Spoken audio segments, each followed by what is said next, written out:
Assalamualaikum warahmatullahi wabarakatuh. Pada kesempatan ini, yaitu pertemuan ke-7, saya akan menyampaikan instruksi praktikum perpajakan untuk pertemuan ke-7 ini. Yang pertama itu cek penghitungan PPh atas honorarium ataupun imbalan lain.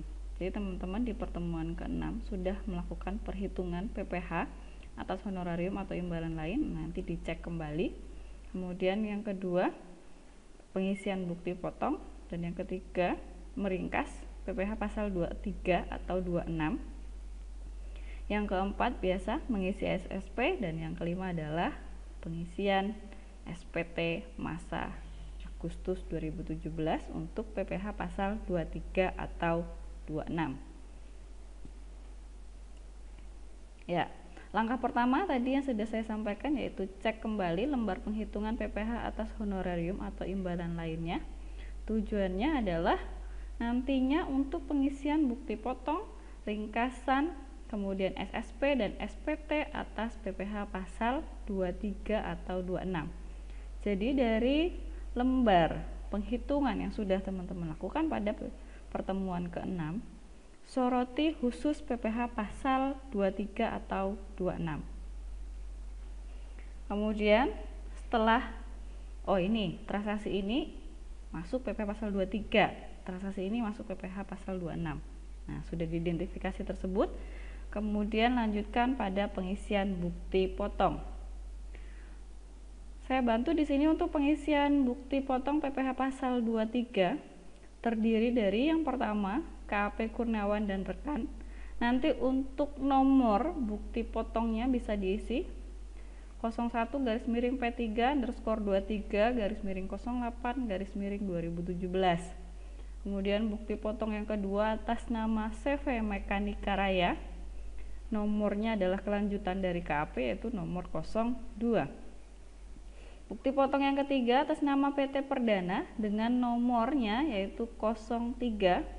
CV Ardila Megantara dengan nomor 04, PO Nyaman dengan nomor 05, CV Adversindo dengan nomor 06, dan yang keenam adalah 2467, mohon maaf, yang ketujuh adalah PT Mandala dengan nomor 06. Harusnya bukan 06 ya, 07 karena urutan ke-7 ya, silahkan nanti diganti ya. Jadi bukti potong PPh pasal 23 urutannya dari 1, 2, 3 sampai dengan 7 karena ada 7 ya. Kemudian bukti potong PPh pasal 26, jadi khusus yang PPh pasal 26 yaitu atas nama Prudential Life dengan nomor 01.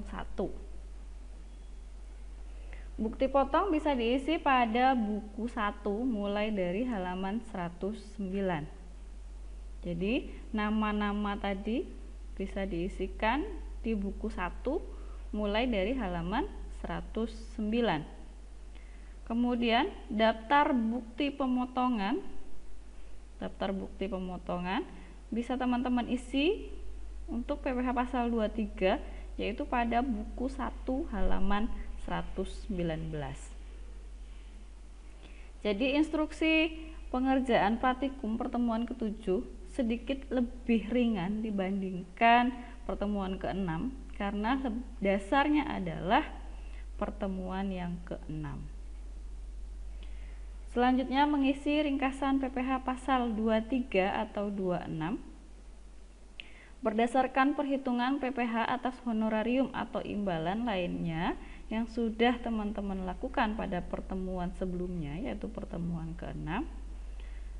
Untuk kertas kerja pengisian ringkasan ada pada buku 2 halaman 41. Jadi khusus PPh pasal 23 atau 26.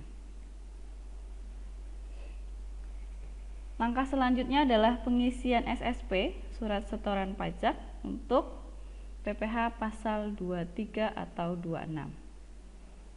SSP terdiri dari yang pertama untuk pembayaran PPh pasal 23 atas dividen. Jadi yang dividennya untuk transaksi dividennya ada 2, silahkan ditotalkan masukkan dalam satu SSP yaitu Tujuannya untuk pembayaran PPh pasal 23 atas dividen. Kemudian yang kedua, untuk SSP-nya untuk pembayaran PPh pasal 23 atas bunga.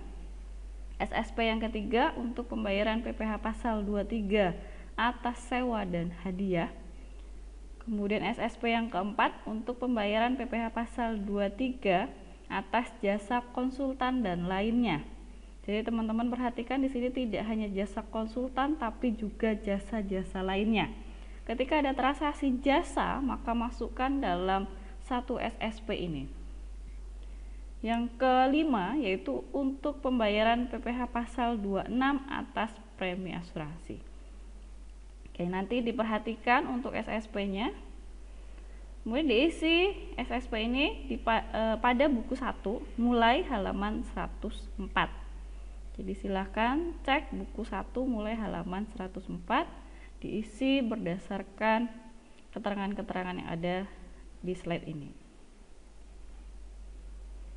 Terakhir adalah pengisian SPT. Pengisian SPT masa PPh pasal 23 atau 26 bisa diisi pada buku 1 halaman 120. Jadi yang teman-teman isi SPT ini adalah khusus PPh pasal 23 atau 26. Ketika dari awal teman-teman sudah benar mengklasifikasikan PPh pasal 23 dan 26, maka teman-teman tinggal memasukkan saja dalam pengisian SPT pada buku 1 halaman 120.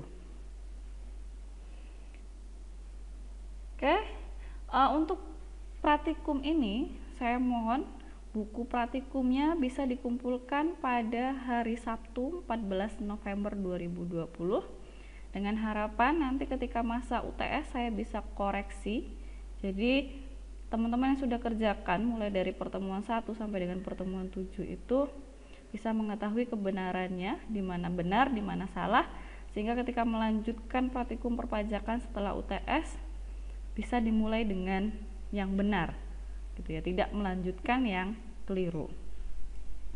Saya kira itu instruksi untuk praktikum perpajakan pertemuan ke-7. Kurang lebihnya saya mohon maaf. Saya akhiri, wabillahi taufik wal hidayah. Wassalamualaikum warahmatullahi wabarakatuh.